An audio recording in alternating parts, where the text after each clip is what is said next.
شاہ news میں آپ کا استقبال ہے۔ تازہ ترین خبروں کے لیے دیکھتے رہیے شاہ نیوز۔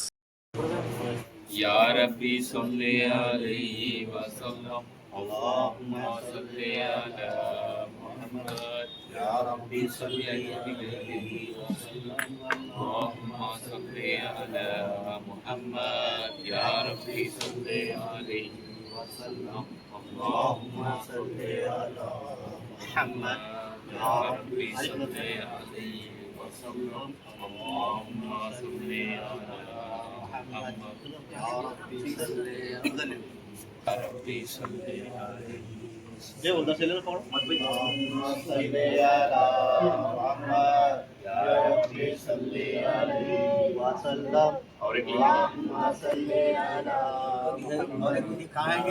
صلی علیہ وسلم اللہم صلی علی محمد وسلم اللہم صلی علی محمد یا ربی صلی علیہ وسلم اللہم صلی علی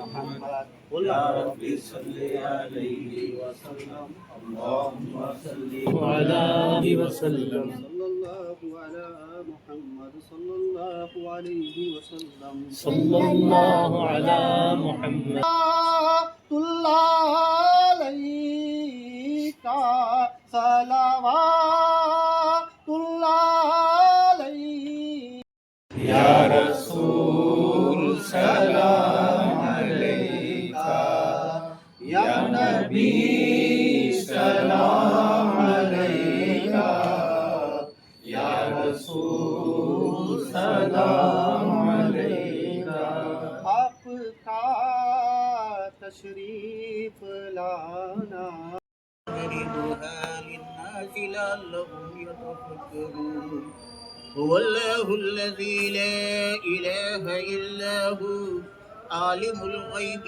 والشهادة هو الرحمن الرحيم هو الله الذي لا إله إلا هو الملك القدوس السلام المؤمن المهيمن العزيز الجبار المتكبر سبحان الله عما يشركون۔ انہیں کسی قسم کا خوف نہیں ہے اور نہ ہی انہیں کسی قسم، مگر آپ جب ولایت کو دیکھیں گے تو اللہ تبارک و تعالیٰ نے کئی قسم کی ولایت کو رکھا اور کئی قسم کی ولایت کی منزلوں کو اللہ نے رکھا ہے اور کئی قسم کی ولایت کے درجوں کو اللہ کے ایک ولی پیدا ہوتا ہے، ایک ولی پیدا ہوتا ہے۔ اب مثال کے طور پہ موٹی سی بات ہے کہ جیسے کم و بیش 1,24,000 نبی و رسول ہیں، تو اللہ تبارک و تعالیٰ قیامت تک مختلف نبیوں کے باطن کو ان اولیاء اللہ کی جماعت میں منتقل کرتا رہے گا۔ اور حدیث ہے وہ فقیر اللہ کی منزل کو بتا اولیاء کو کہتے ہیں جو روحانیت کے عالم میں ڈائریکٹ مولا علی سے تعلیم حاصل کرتے ہیں، ڈائریکٹ مولا کائنات سے تعلیم حاصل سے مشہور ہو جاتے ہیں، ان کی کرامتیں مشہور ہو جاتی ہیں۔ آپ دیکھیے سرکار مردان علی شاہ رحمۃ اللہ علیہ کے کوئی وصف مشہور ہے کہ اس دور کے اولیاء اور اس دور کے صوفیاء بڑے حیران ہیں، اور آپ کس حدیث کے زمرے میں آتے ہیں آپ کو معلوم ہے؟ اس حدیث کے زمرے میں آتا ہے یہ سلسلہ۔ دیکھیے یہ سلسلے کی منزل بڑی کٹھن ہے، یہاں آزمائش بڑی خطرناک ہے، اس لیے یہاں پہ مرید بہت کم ہے۔ یہ حقیقت بات ہے، سرکار مردان علی شاہ رحمۃ اللہ ہو جاتا ہے پھر وہ اپنے آپ میں بادشاہ بن جاتا ہے، اپنے آپ پہ بادشاہ بن جاتا ہے۔ اس لیے یہاں پہ مرید بنانے کا رواج بہت کم ہے، اس لیے کہ یہاں جو مرید بنا سمجھو وہ لگڑے گیا، وہ لگڑے گیا، وہ تراشا گیا۔ اس لیے صاحب ہر ہمیشہ احتیاط کرتے ہیں مرید بنانے کی۔ یہاں پہ مرید بنانے کی ایک ہی وجہ ہے کہ آج کے انسان میں اتنا بڑا بھرم برداشت کرنے کی طاقت نہیں ہے، اس لیے یہاں زیادہ مرید نہیں بنایا جاتا۔ تو اب یہ جو ہستی ہیں جن کا ابھی ہم سالانہ فاتحہ کیے، پھول چڑھائے، وہ کیسی ہستی ہے دیکھیے، ان کے والد کیسے۔ مختصر 10 منٹ میں بات ختم کہ رسول اکرم صلی اللہ علیہ وسلم کی ایک حدیث ہے۔ کیا حدیث ہے؟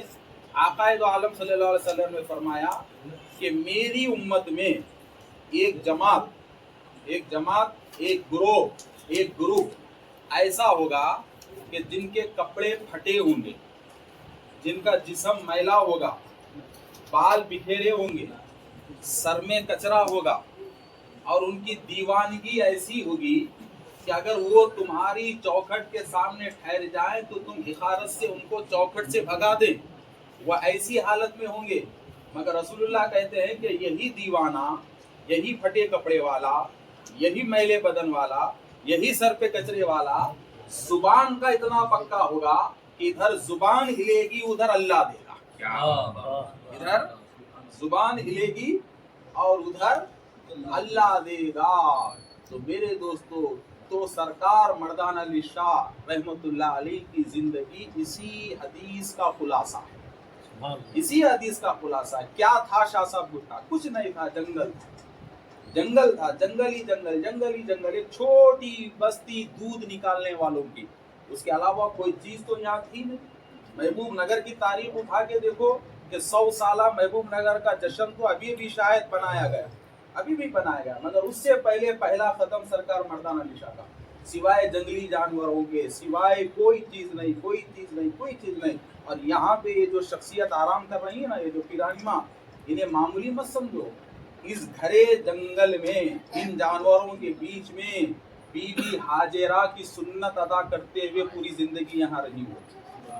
حضرت ابراہیم کی بیگم بی بی ہاجرہ کے نقش قدم بن کر ان کی سنت کو ادا کرتے ہوئے ہر چیز کی قربانی، اولاد کی قربانی، بھوک کی قربانی، پیاس کی قربانی، اپنوں کی قربانی، ہر چیز کی قربانی دیتے ہوئے ایسے وقت کے ولی کے ساتھ مکمل طور پہ آزمائشوں کی منزل پہ یہ پہنچی، مکمل آزمائش ہے، لمحہ لمحہ انہوں نے آزمائش گزاری، لمحہ لمحہ آزمائش گزاری۔ تو القرد کی حضرات محترم، تو اب ذرا دیکھیے کہ یہ زبان کے کیسے ہوتے ہیں، یعنی کہ فقیر اللہ جو ہوتا ہے وہ فقیر اللہ کیسا ہوتا ہے، اور اس کی زبان پہ تقدیریں کیسی رکھی جاتی ہیں، اور زبان سے وہ لوگوں کی حالات کیسے بدلتا ہے۔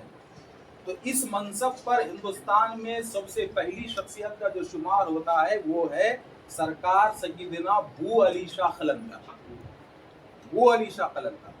اور بو علی شاہ قلندر سے اس منصب کا پورے ہندوستان میں فیضان تقسیم ہوتا ہے۔ اور بو علی شاہ قلندر کی ذات کیا تھی معلوم ہے آپ کو؟ دیکھنے والے انہیں پاگل بولتے تھے، دیکھنے والے انہیں دیوانہ بولتے تھے، دیکھنے والے انہیں ہوش سے ہٹا ہوا بولتے تھے، عقل سے ہٹا ہوا بولتے تھے۔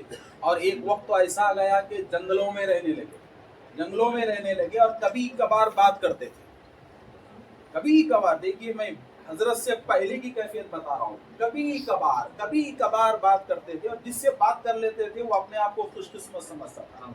اور آپ کو معلوم ہے دہی کی ہنڈی کا واقعہ بڑا مشہور ہے کہ آپ جنگل میں بیٹھے ہوئے ہیں، پانی پت اور دوسرے کھیڑوں کو ملنے کے بیچ راستے پہ آپ ایک چٹان پہ بیٹھے ہوئے ہیں، تو ایک دہی بیچنے والی سامنے سے گزری، تو وہ دہی بیچنے والی بیچاری بڑی منزلی تھی، حضرت کو خاموش بیٹھتا ہوا دیکھی تو چھیڑی، بولی کیا کر رہے ہیں، کیا کر رہے؟ تو اس دن حضرت کو بات کرنے کا موڈ تھا۔ حضرت بولے پہلے تو بول، تو کہاں جا رہی؟ بولی میں دہی بیچنے والی ہوں، دہی کی تاجر ہوں، میرا کام دہی بیچنا ہے۔ بولے اچھا تیرا کام دہی بیچنا ہے، تو بولے چل آج تیرا دہی میں خریدتا ہوں، تیرا دہی میں خریدتا ہوں، قیمت بول۔ اب ان حضرت سے واقف تھی، بولی کہ بھئی یہ کبھی کبھی بات کرنے والا، یہ فقیر جو دنیا میں پاگل سے مشہور ہے پانی پت میں، میری دہی کیا خریدے گا؟ تو کچھ نہ کچھ قیمت بولو اور یہاں سے نکل جاؤ۔ یہ ارادے سے بولی کہ حضرت تمہارے کو معلوم میری دہی بہت مہنگی رہتی، تم نہیں لے سکتے۔ بولے کتنی مہنگی؟ بولے ایک سونے کی اشرفی، بولی ایک سونے کی اشرفی، کچھ نہ کچھ بول۔ حیران، سونے کی اشرفی، ایک فقیر بولے منظور ہے۔ اب پریشان ہو کے ہنڈی رکھ دی، حضرت جو ہے نا مٹی میں ہاتھ ڈالے، ہلائے، بولے لے تیری اشرفی، ہاتھ میں اشرفی آ گئی۔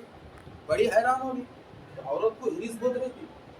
دوسرے دن بھی سامنے سے گئی، دوسرے دن پوچھی خریدتے کیا؟ بولی، بولے بول، بولے وہی ایک اشرفی، بولے رکھ۔ تو ایسا کئی دنوں تک سلسلہ چلتا رہا۔ تو اب دیکھیے میری لینگویج میں بولتا ہوں، بیوی کے ڈیولپمنٹ سے شوہر پریشان ہے اب، کیونکہ ہندی دہی بیچنے جا رہا، بیوی بھی جا رہی،